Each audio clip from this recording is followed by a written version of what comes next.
নমস্কার দোস্ত, all for নিউজে দেখছেন কিভাবে ভারী বারিশ হচ্ছে, বন্যা হচ্ছে।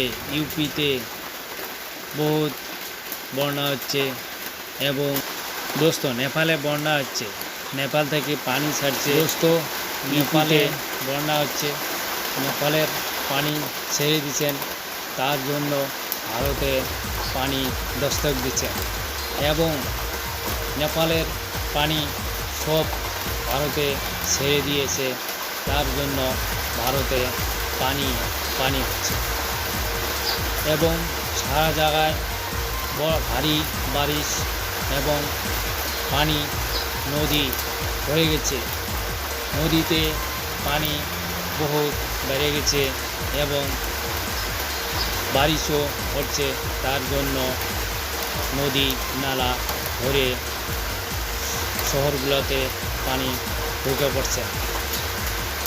দেখতে থাকুন অল ফর নিউজে। চ্যানেল সাবস্ক্রাইব করুন, লাইক করুন, শেয়ার করুন, বেল আইকনটা প্রেস করুন। আরও নতুন ভিডিও পাওয়ার জন্য চ্যানেলটা সাবস্ক্রাইব করুন। দেখতে থাকুন অল ফর নিউজে কীভাবে পানি বহুত ভারতে দস্তক দিচ্ছে এবং নদী নালা ভরে গেছে। দেখতে থাকুন অল ফর নিউজ। দোস্ত ইউপির মুখ্যমন্ত্রী বলছেন সাহায্য দেবে এবং সরকার থেকে প্রশাসনে সহায় করবেন আর এক সপ্তাহের ভিতরে মুআবজা দেবেন বলে ঘোষণা করছেন ইউপির মুখ্যমন্ত্রী আদিত্যনাথ। এবং তার সঙ্গে সঙ্গে আদিত্যনাথ হেলিকপ্টার দিয়ে এই বান বিধ্বস্তর জায়গা নিচ্ছেন।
দোস্ত অল ফর নিউজে নমস্কার জানালাম। চ্যানেলটা সাবস্ক্রাইব করুন, লাইক করুন, বেল আইকনটা প্রেস করুন আর নতুন নতুন ভিডিও পাওয়ার জন্য চ্যানেলটা সাবস্ক্রাইব